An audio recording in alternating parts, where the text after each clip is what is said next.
My name is Brielle Hayes, and for most of my 62 years, I have considered myself an archivist of small things.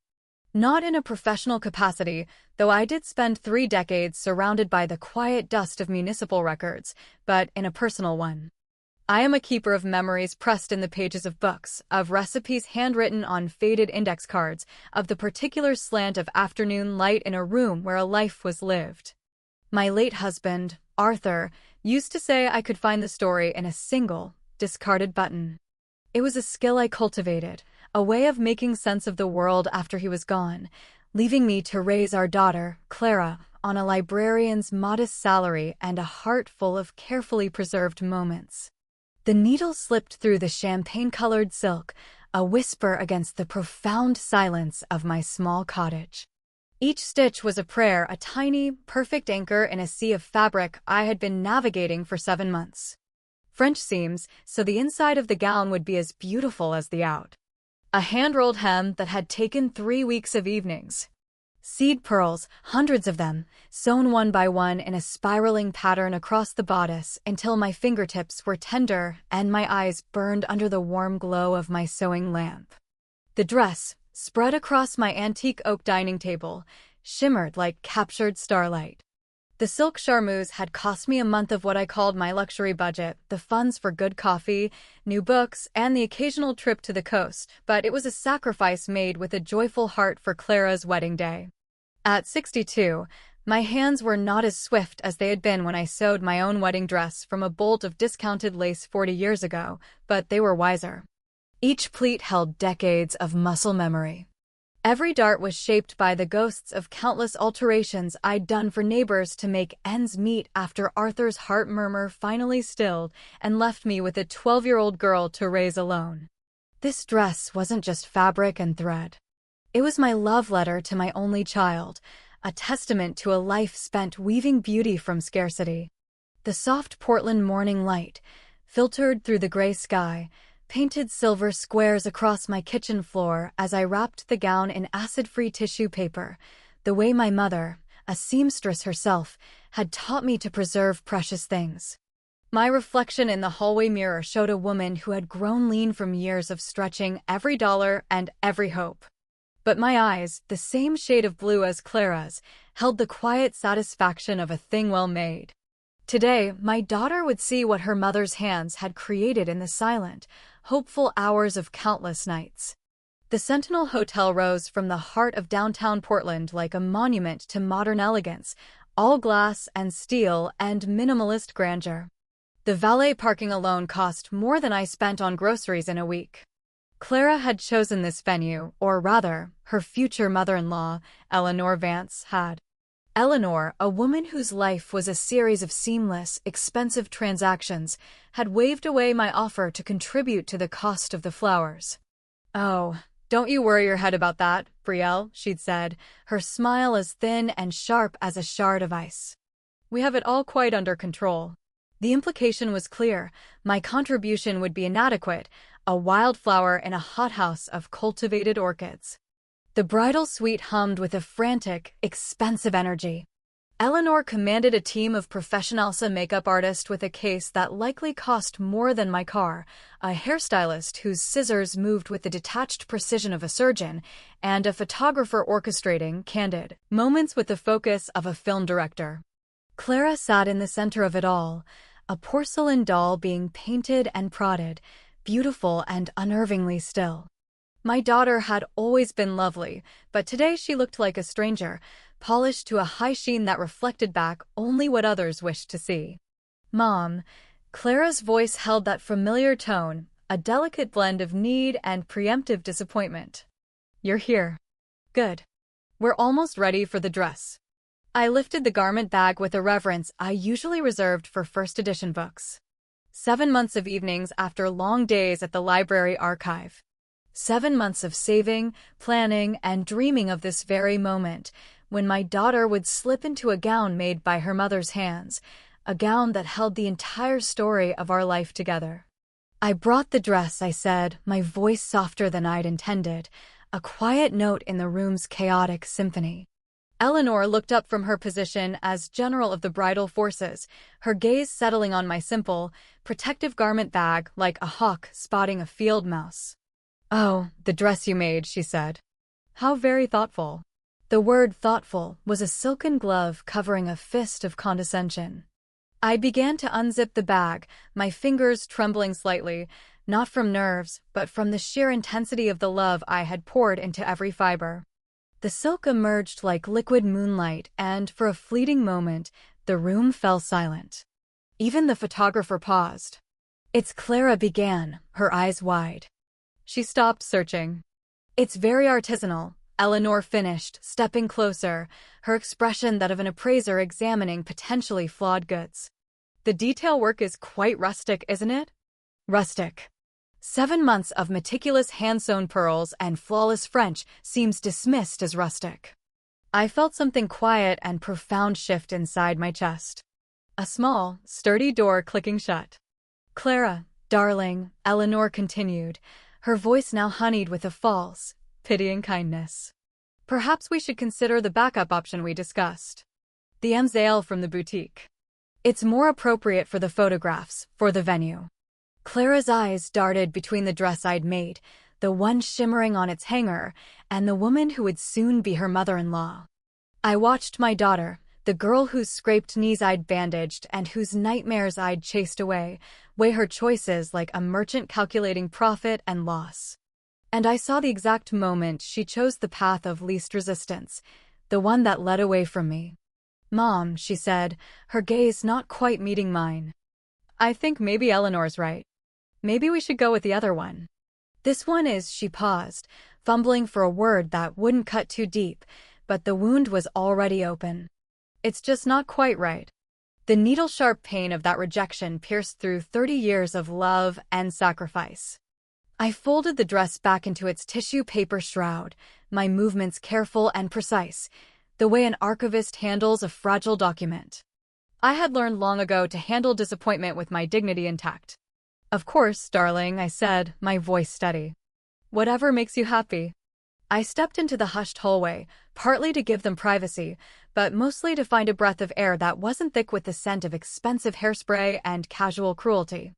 The door hadn't quite latched, and through the opening, their voices carried with perfect, devastating clarity. "Thank God you came to your senses," Eleanor said, her relief palpable. "Can you imagine the photographs? Everyone would have wondered where on earth you got that thing." Clara laughed. It was a bright, nervous sound that shattered something deep inside me. "I know. It looks like something from a high-end vintage shop. If anyone asks, I'll just say it didn't fit right. Vintage shop. 7 months of my life. 7 months of love and hope that I still mattered to the child I had raised. 7 months reduced to a social embarrassment and a nervous laugh. I stood in that opulent hotel hallway, the dress bag clutched to my chest like a shield, and felt a fundamental tectonic shift within me. It wasn't a break. Breaking implies something that can be mended. This was an evolution, like a snake shedding skin it has painfully outgrown. Through the partially open door, I saw Clara stepping into the designer gown, her face radiant with relief. Eleanor zipped her up with the triumphant air of a diplomat who has successfully averted an international incident. The photographer began snapping away, capturing the seamless transformation from my daughter to Eleanor Vance's daughter-in-law. My own creation lay on a velvet armchair, forgotten, like discarded wrapping paper after the real gift has been revealed. I walked back into the room, my steps measured and certain.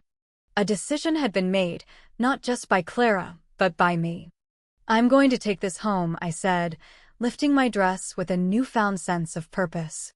"Oh, Mom, I'm so sorry," Clara said, her voice laced with the hollow ring of a consolation prize. "Maybe I can wear it to the rehearsal dinner next time? Or an anniversary?" "No," I said, the words simple and final. "That won't be necessary." I kissed my daughter's forehead. She smelled of expensive perfume and someone else's expectations, nothing at all like the child who used to crawl into my bed during thunderstorms, smelling of soap and sleep. "Have a beautiful wedding, sweetheart." As I walked down the long, silent corridor, I heard Eleanor say, "Well, that was easier than I expected." Some people just need to accept reality. The elevator doors closed, shutting out my old life. In my arms, wrapped in tissue paper and wounded pride, lay the beginning of something else entirely. Outside, the cool autumn air smelled of rain and possibility. I placed the dress carefully on the back seat of my Subaru, settling it like precious cargo for a journey to an unknown destination. The drive home took me past the landmarks of my life, the library where I'd worked, the park where I'd pushed Clara on the swings, the small craftsman house that had been my sanctuary, and, I was beginning to realize, my cage. But today, these places looked different, smaller somehow, as if I'd been seeing them through the wrong end of a telescope. My house welcomed me with its familiar creaks and shadows. I spread the dress across the dining table one last time, smoothing the silk with gentle hands. The afternoon light, weak as it was, caught the pearls I'd sewn in a pattern mimicking the constellations of the winter sky. Each one, placed with the precision of an archivist cataloging a priceless artifact. The French seams lay flat and perfect, invisible from the outside, but strong enough to last a lifetime. This was not the work of a hobbyist. This was artistry, born of love and honed by decades of discipline. I made myself a cup of strong black tea and sat looking at the dress as the steam rose from my mug like a quiet offering. Somewhere across town, Clara was walking down an aisle in borrowed elegance. But here in my quiet house, surrounded by the tools of my craft, I felt the first stirrings of a forgotten ambition. The phone rang once during my vigil. I saw Clara's name on the screen. A call from the reception, no doubt, voice bright with champagne and guilt, ready to explain and apologize and smooth everything over. I let it ring until it fell silent. 3 days passed. No calls from the honeymoon in Bali. No flowers with an apologetic card. Just me, the dress, and the growing certainty that the architecture of my life had been irrevocably altered.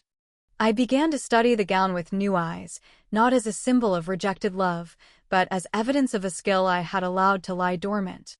The hand-rolled hem alone represented 40 hours of painstaking work that would cost over $1,000 at any serious bridal boutique.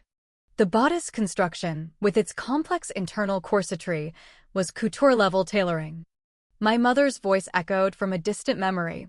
"Brielle, you have the hands of an artist. Don't you dare waste them mending other people's clothes." On the 4th morning, I was photographing the dress, documenting the details with my old digital camera, when the doorbell chimed. Through the peephole, I saw a young woman with a riot of dark curls escaping from a messy bun, holding a casserole dish and wearing an expression of fierce determination. "Mrs. Hayes." Her voice was warm and familiar. "I'm Lena. I live a few blocks over, near the Rose Garden. I used to be friends with Clara in college." Lena. I remembered her. A bright, fiery art student who had drifted away as Clara's social circle narrowed to include only people who could advance her fiancé Mark's career in finance. I opened the door to a woman of about 30, with kind, intelligent eyes and paint stains on her jeans. She held out the casserole dish like a peace offering. "Macaroni and cheese," she said. "The secret is 3 kinds of cheese and a little bit of mustard powder. I figured you might not feel like cooking. How did you?" I started. "Clara called me," Lena said simply, her tone devoid of judgment. "Crying. From the hotel in Bali. She told me what happened." "What she said?" Lena's dark eyes flashed with an indignation that was profoundly comforting. "I wanted to fly there and shake some sense into her, but my budget is more weekend in Astoria than international intervention." Despite myself, a small smile touched my lips. "Come in." I was just making coffee. Lena stepped into my foyer and stopped dead, her gaze fixed on the gown displayed on my dining room table. "Oh my God," she whispered, then clapped a hand over her mouth. "I'm so sorry. I mean, holy cow. Is that the dress?" "That's the dress." She approached it like a pilgrim approaching a shrine, her fingers hovering inches above the silk, afraid to touch. "Brielle," she said, using my first name with a natural intimacy. "This is museum quality. The beadwork alone, the drape of the silk, how long did this take you?" 7 months. She turned to face me, her expression shifting from awe to a protective fury. 7 months of your life, and she called it vintage shop quality in front of that walking stereotype of a wealthy mother-in-law? I found myself nodding, surprised by the immense relief of having Samioniani and easy and acknowledged the depth of the wound. You know what this reminds me of? Lena continued, circling the dress like an art critic. Grace Kelly's wedding gown. The construction, the absolute devotion to detail. This isn't a dress. This is a work of art. This is couture. You know about construction? Lena's cheeks flushed slightly. I went to the Pacific Northwest College of Art for 2 years for fashion design. Then my mom got sick and I had to drop out to help with her flower shop. I do alterations on the side, but she gestured toward the dress, her hands spread wide. I have never, ever seen anything like this outside of a book. Something stirred in my chest, a feeling I'd almost forgotten. Recognition. The quiet, thrilling hum of professional respect, of being seen for the skill you possess by someone who truly understands the craft. Would you like some coffee? I asked again, and this time, it was an invitation. We sat in my sun-dappled kitchen, Lena's vibrant energy filling the space that had felt so empty for days. She asked detailed questions about my techniques, admired photos of other pieces I'd made over the years, gowns, prom dresses, my own tailored suits from the 70s. She listened with genuine fascination as I explained the difference between a French seam and a flat-felled seam, the art of setting in a sleeve without a single pucker, the quiet patience required for hand-sewn buttonholes. You know, she said, cradling her coffee mug, my cousin Sophia is getting married in 3 months. Her fiancé is a high school history teacher, and she works for a nonprofit that builds urban gardens. Their wedding budget is basically non-existent.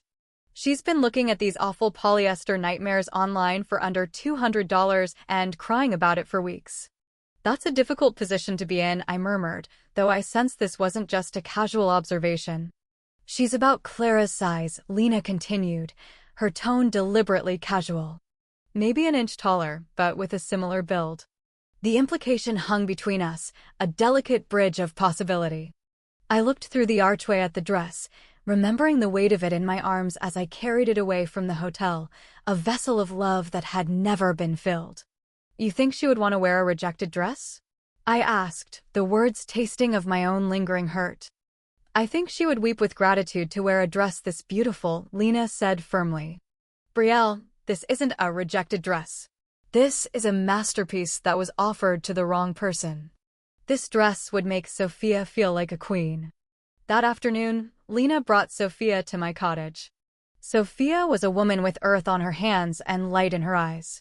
She walked into my dining room and her breath caught in her throat.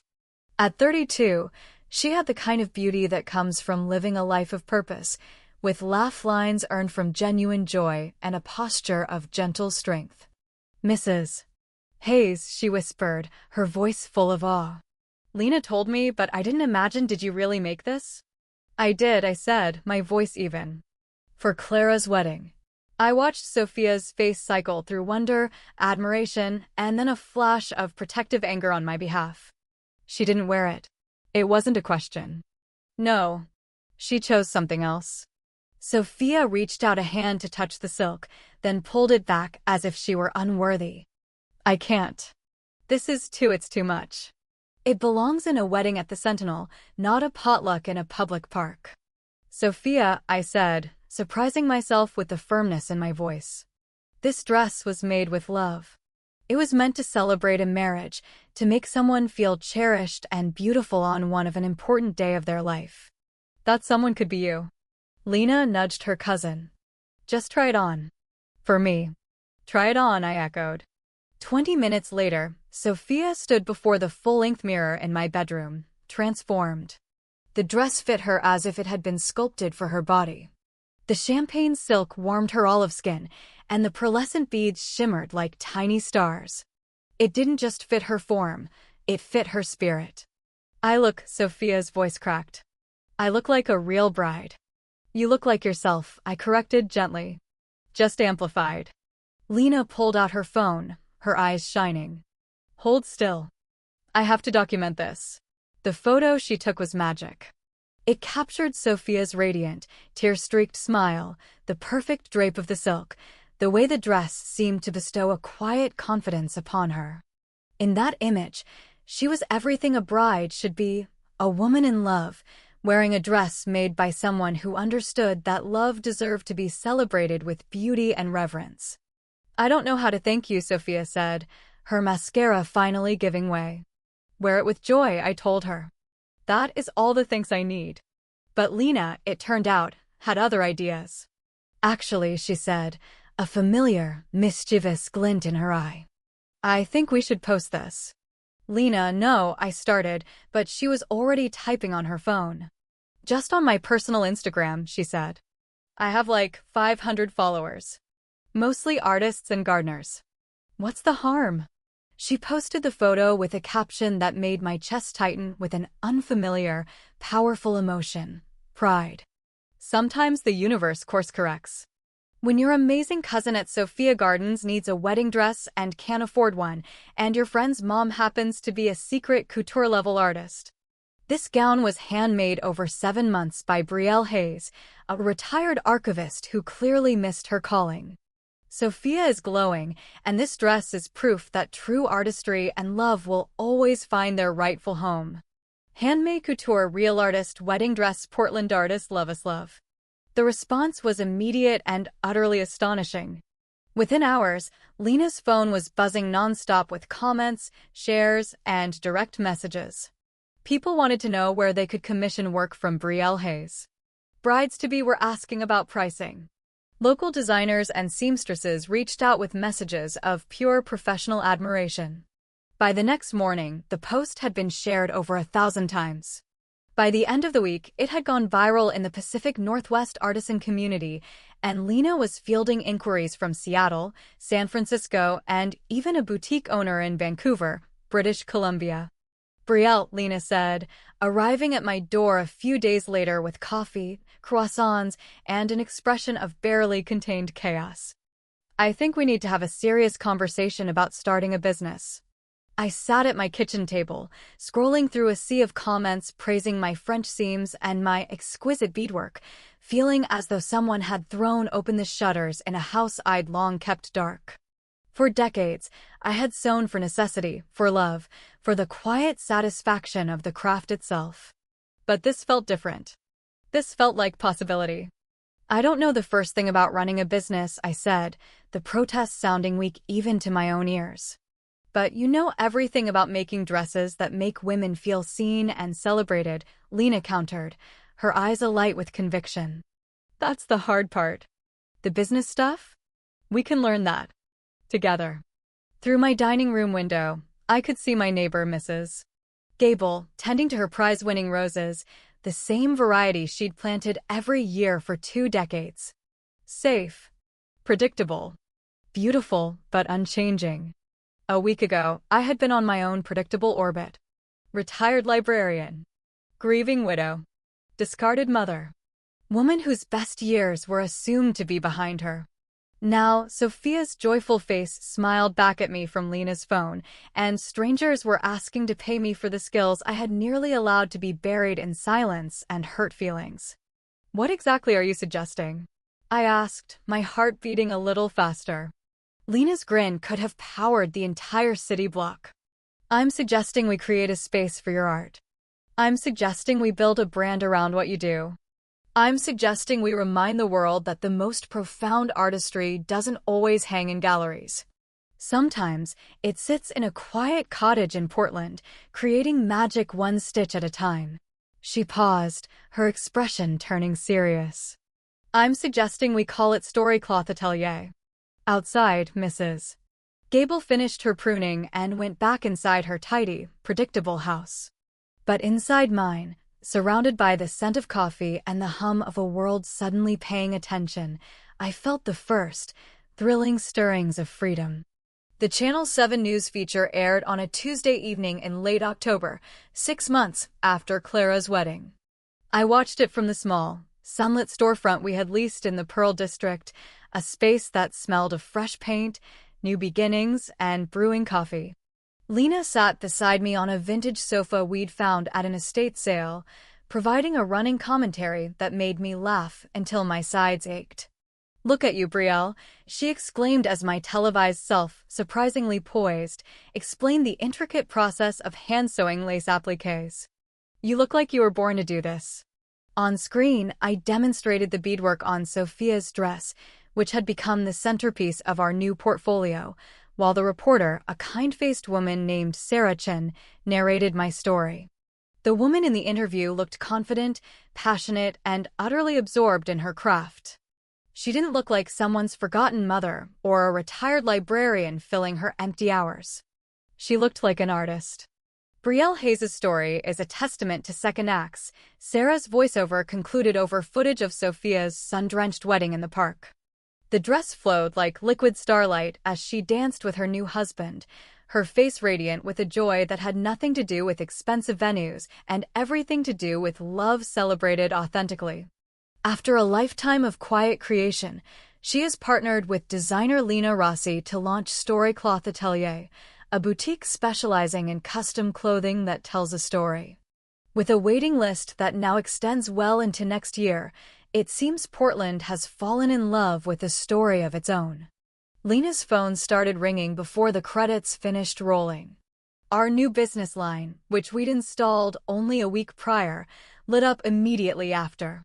Within a week, we had 47 new serious inquiries, 3 requests for consultations from out-of-state clients, and an email from a documentary filmmaker who specialized in stories about women entrepreneurs. More importantly, our studio was coming to life. We had hired 2 other seamstresses, both women in their late 50s who had been downsized from a local garment factory and told their skills were obsolete. Watching them handle fine silks and delicate laces with the reverence of master craftswomen felt like a quiet, beautiful rebellion. The space was becoming a haven, a place where women came not just for a dress, but for an experience. They talked about their bodies not as a collection of flaws to be hidden, but as landscapes with their own histories. Clara called the day after we signed the contract for our first major commission, a gown for the wife of a well-known Portland restaurateur. "Mom, I saw the interview. It was very nice." Her voice was tight with an emotion I couldn't quite place, pride, perhaps, but tangled with something that sounded like anxiety. "Mark thinks the exposure might be getting a little out of hand, though. He's concerned you're making promises you can't keep." I was pinning a muslin toile to a dress form, the phone wedged between my ear and shoulder. "What promises would those be, Clara?" "Well, the year-long waiting list. That seems unrealistic." And this partnership with Lena, Mark did a little research, and her business experience is pretty limited. "He thinks you might be moving too quickly, making decisions based on emotion." Mark thinks. As if her husband's opinions on my life carried more weight than my own. "Clara," I said, my voice sharper than I intended. "I've been making my own decisions for 40 years longer than Mark has been alive." "That's not what I meant. It's just starting a real business is complicated. There are liability issues, tax implications. Mark could help you put together a proper business plan, something more professional." A proper business plan. As if the detailed financial projections Lena and I had spent weeks creating weren't proper enough. I could hear the echo of Eleanor Vance's voice in her words, the assumption that my work, my life, needed their sophisticated management to be legitimate. "I understand perfectly well," I interrupted, my patience fraying. "I understand that Lena and I have built something successful and meaningful from the ground up, while you and Mark have spent the last 6 months trying to convince me I'm too old and sentimental to know what I'm doing." A thick silence stretched across the line. When Clara spoke again, her voice was smaller. "Mom, I'm just trying to look out for you." "Are you?" I set down my pins and gave the conversation my full attention. "When you suggested I use synthetic fabrics to be more cost-effective, was that looking out for me, or was that trying to turn my art into a commodity you could understand? When you dismissed 7 months of my love and labor as rustic, was that looking out for me?" Another silence, this one heavy with unspoken history. "The documentary filmmaker called me," Clara said finally, changing the subject. "Malene Wilson. She wanted to interview family members about your transformation. And what did you tell her? I told her I wasn't sure it was a good idea to participate right now. Of course she had. The thought of cameras exploring her role in this story must have been terrifying. That's your choice, I said evenly. Mom, please. Can we just meet for coffee? We need to talk. I looked around our beautiful, bustling studio. At the half-finished gowns hanging like promises on their forms. At the inspiration board covered in sketches and fabric swatches. At Lena, across the room, laughing with a client during a fitting. I'm very busy these days, Clara. Perhaps after the holidays. Christmas was 2 months away. The distance in my voice was a newly drawn border. Mom, I have to go. I have a fitting. I hung up and stood in the quiet hum of my new life, feeling the weight of the boundary I had just erected. For months, I had been changing, growing, becoming someone new. But this felt different. This was the moment I stopped being primarily Clara's mother and became fully Brielle Hayes, artist and businesswoman who happened to have a daughter. 2 weeks before Thanksgiving, Portland Monthly magazine ran a feature story. The headline was "The Seamstress and the Second Act." The article detailed my journey, from the quiet life of an archivist to the unexpected founder of a thriving atelier. But it was a small sidebar that detonated our world. Under the title, "The Dress That Started It All," the magazine, with permission from a now-famous Sophia, told the unvarnished story of Clara's wedding day. They printed Lena's original Instagram photo alongside a professionally shot image of the Amzale gown Clara had chosen. They didn't need to editorialize. The contrast spoke for itself. The public response was a tidal wave. Social media erupted with support for the mother whose heartbreak had become the foundation for a revolution in bespoke fashion.